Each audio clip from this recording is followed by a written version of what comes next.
start, Mr. Burke, on that line right there. Oh, how Hey, you doing, Mr. good morning, sir. How you doing, Jeff? Good, good. Today we're at Glade View Elementary School. You guys got some work for us today? Yeah, we're gonna let you start out with a paint machine. I had the chance to work with our students in our STEP program. This program started back in 2014. It's been incredible. We have summer interns that join us from our own high schools, and they come in and they work alongside our professionals in maintenance and plant operations department as part of our facilities division. We take students that are basically trained in carpentry, electrical, plumbing, and HVAC.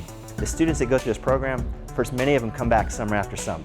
You're interested in becoming an electrician? Yes, sir. That's a great field. And then we have a pretty good sized group that is making the decision to join Team Palm Beach when they graduate from high school or our technical center, and they've joined us as full-time employees. I graduated in 2015, started working here. I've been here for about 11 years now.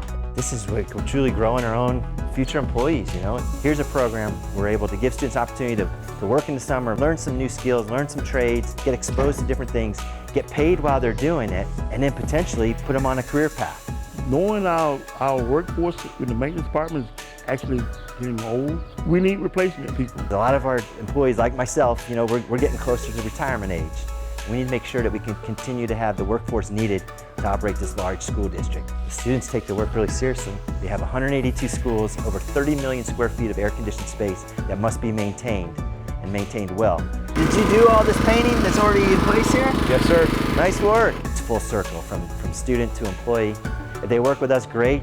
If they take these skills and go into the private sector or go off to college and maybe help put themselves through college while working part-time, you know, that's cool as well. We're just happy to put more knowledge and skills in our students' hands that they can take advantage of and live a good life.